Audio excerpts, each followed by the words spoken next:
All right, so let's cover the first movie we watched, but the second one chronologically, which is Dead Space. Yes, Dead Space. You have to type in movie or 1991 if you're looking this one up online because it's all about the video game, which is Right. unrelated. I have never played the video game. I'm told the first one is good. I don't know, and the second one wasn't as good. And I know there's a couple of movies that spawned from it and comic books even. So, and as far as and they're not related at all. Dead Space, Yeah, the 1991 movie, is not in any way related to this other than the name.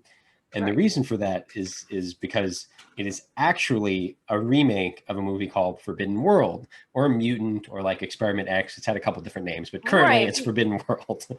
And we just covered a canon film, but speaking of B movie factories. Yes. So spoilers again for Dead Space, and consequently spoilers for Forbidden World and any other movie we might talk about. Forbidden But World Dead, was a yeah, sorry, let you go. Forbidden World was a Roger Corman film. I actually watched Forbidden World last year at some point, just because it was a on Amazon and it was a silly looking. It had a great poster, and I was like, why not? I'm going to start off by saying it is almost a beat for beat remake. They change a few things, and obviously, I think Forbidden World is like 70s or maybe it's 80s, whatever. And Dead Space is 91, but it's otherwise a shot for shot remake.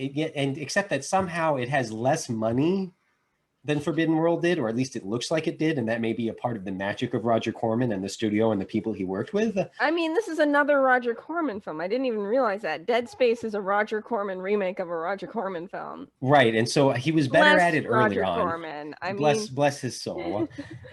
He somehow he made a worse movie later in the 90s, and I think people didn't like his stuff as much out of the 70s and 80s.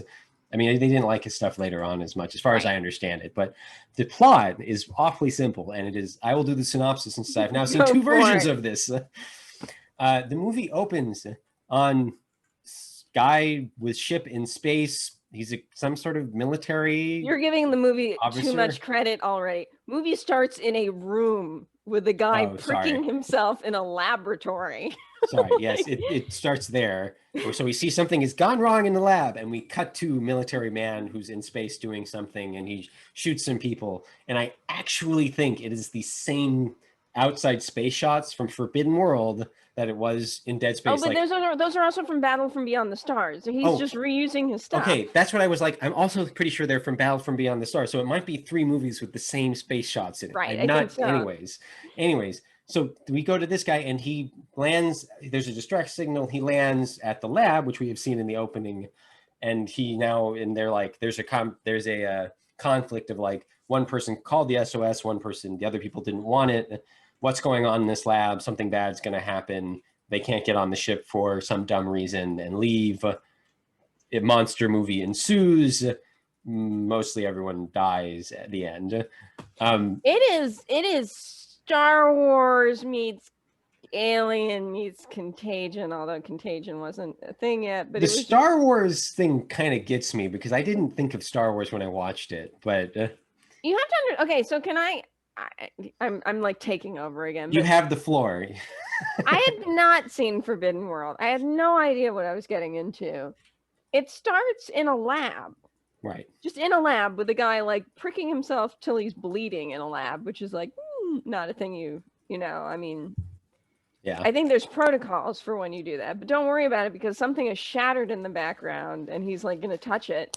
But I mean, the thing is, you're already like most of us have little cuts and wounds on us anyway. So if it's that dangerous, I don't know why it's even in that lab, but don't worry about it. Right.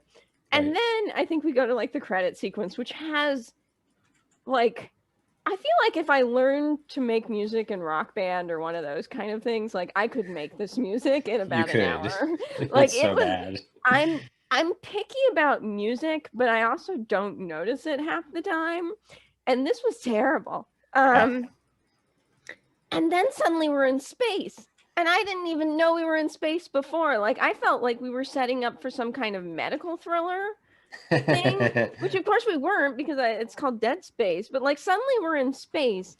Han Solo and Chewie have turned into like the man with the worst. Like he is aggressively unhappy with his robot friend who's named Tin Pan. Like, he's just nasty to his only friend on the ship while they are having a space fight. And it's like, it's just very strange. Like, it's just like it's so like poorly delivered.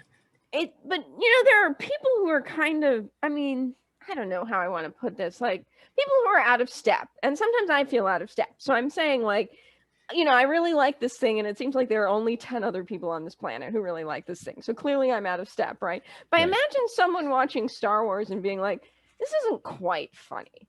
And so this is what they came up with instead, and they think it's funny, but it's actually like mean-spirited and nasty. but that's what's funny to them. Okay, yeah. And then, like, from there on, it is like as you've said, I don't like plot driven the way you do, but this is like I imagine the plot as like a giant truck in this. It's like, it is just gonna keep, off the freeway they have those truck side things in case your truck gets out of control. Like this truck just bypasses that and keeps flying down the grapevine or whatever, because things don't make any sense at all. Like, right. he like goes on this planet and they're like, actually, we don't need you. Let me show you to your quarters. And it's like, well, if they don't need him, why are they showing him to his quarters? And Kirby's like, well, maybe he needs his ship fixed, but they don't know that. So why would they be like anticipating? So there are all these things that don't happen for any reason except to make the movie go. And it's that way from beginning to end. And then there's just like perplexing things, like repeated scenes where he appears to be like our lead hero who is involved with this for some, like, they are telling him all the science, and it's like, is he a science man? He seems like a military man. Why are they telling him this? What do they think he's going to bring to the situation? It turns out a big stick, because it turns out the way of dealing with the alien that's on the ship is either to shoot it or hit it with a stick, but that's fine. But there are also multiple scenes where he seems to be like thrusting people at the alien, like, oh, hey, you wanted this guy here, which is just weird stuff like that. Anyway, so that's that movie. There's also a dream sex sequence. There's a dream sex sequence because they need this movie to be sexy to get people who want to see. I mean, and it's not sexy. She's wearing blue, like lycra or whatever. Yeah, blue. That thing looked terrible. The women are at least two of the women are done up like they're from Robert Palmer videos, Simply Irresistible or Addicted to Love. Like, they've got slicked back hair and bright red lipstick. It's very strange. But it makes me think of okay, last point, and then you can babble on for a while. It makes me think of the crap I watched on TV as a kid again, though. Yeah. Like, because I just like, I don't know about you, but I mean, we're siblings, but I was raised by a television. It was like, here's a television, here's a can of Coke. Like, I'll sit a few hours, and I would just watch anything. And I feel like this is the kind of nonsense I might watch, because it was like, things are happening. I had more game consoles growing up, I think, than you did. Yeah. Other than that, same deal. I mean, most of my young childhood was watching Nickelodeon and stuff. Well, so yeah, I mean, so having seen Forbidden World, the one thing that is similar between the two is that the monster is actually pretty fun in both movies. Like the effect, like the monster, even though they show it too much in Dead Space and in Forbidden World, it's still kind of a neat design and kind of just fun. So like, that's cool. And then Forbidden World is just more, it's kind of more endearing because it is just kind of weird and Roger Corman-y and kind of goofy and all that. And Dead Space is just like, in Forbidden World, like the walls are nothing but takeout boxes. Like that's what they used for the walls. Oh, is that the one? That's the one with, yes, okay. I sent you that photo. Like, it's just takeout boxes on the wall. But this is similar. Well, Dead Space is similar, but just different enough not to work. With Dead Space, like, everything is cloudy and foggy because they don't want you to see any of the set. But so like when you can, walls that are spray painted gray. Right, when you can, it's like obvious that they've just and like a monitor. Right, they've removed some like paneling from like a side of a washing machine or something, or like like just pieces of metal or pieces of wood that they've just put on a wall and been like, here's some color. Like, so they do some of the same, but like it looks better in Forbidden World. In Dead Space, there is that foam that you use to deaden sound in a room. that is on the walls. And that's also, there's a couch in Forbidden World that is nothing but that foam, which is supposed to make it look futuristic, I guess.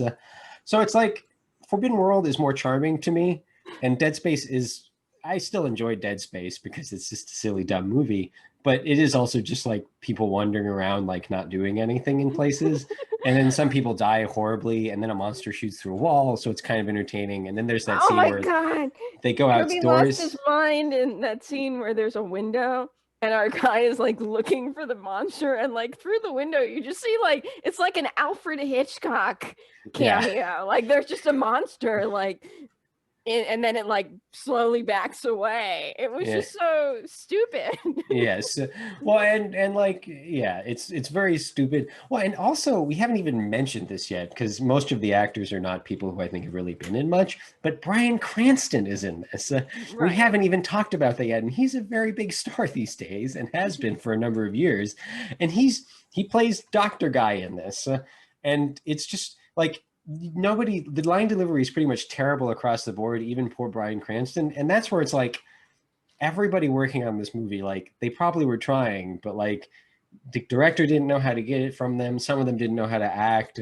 Bryan Cranston, who we know can act, was not delivering his lines very well, which may be the editor's fault. It may be like they didn't do enough takes or whatever. So like it's just hilarious. And some of the line deliveries are so flat that like I just was repeating them to Jill and laughing because they were so flat. Well, Mark Singer is the star, and he's a little before your time. Mark Singer is famous for those like Beast movies or whatever. Beastmaster films. He was in the 80s TV series V. He was in Dallas. So he's a name. Right. Well, but there was some of the line, but then there was like, remember when our hero and his lovable pal that he's very mean to, the robot, go onto the planet? Right, they walk out. Is the desert.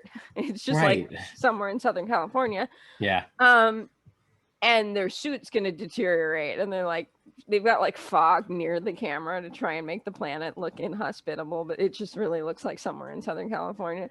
Yeah. And that poor girl whose boyfriend is a failure, like it's just like he's climbing the wall, but also you're looking at the movie and he's climbing the wall. Like it's just like her line, it made me think of Galaxy Quest, where Sigourney Weaver talks about like, I have one job and that's to repeat what the computer says or whatever. It felt like that kind of a thing.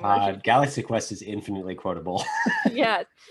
This is not so much, but I do remember these lines. But yeah, and it's the dialogue was just bad. Well, I mean, plus they go out to a plant, but they don't wearing helmets or anything. But there's like something about like they can't be out there for too long, so or their suits will deteriorate. Right, but like but they're not wearing helmets. I don't understand.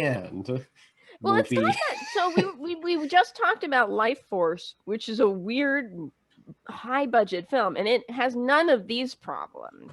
Yeah. This makes me think about, we were talking about, sometimes movies are just made for money. And so but it's weird where effort was made, and that's kind of sometimes what is interesting about these low budget films, like where effort was, because you could probably cut a lot of scenes out and then ask someone when the movie takes place, and they'd say the early 90s.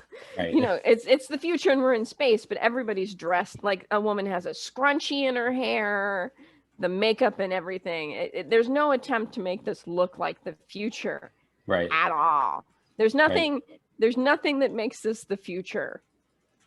I mean, almost nothing, because Forbidden World put more effort into it. The computers just look like the computers of the time. They didn't even try and make that. There's like one screen in the background. They must have found a prop and like dragged it in. But other than that, I mean, it's like keyboards. And I like it when like the radio signal got lost and she's just hitting a key over and over and over again. Yeah. Like, that's why. And so it's just like, and okay, sorry, real quick. Like, and then it also makes me think, so I'm thinking about like, where we were just like, it's fine. Like, it's fine.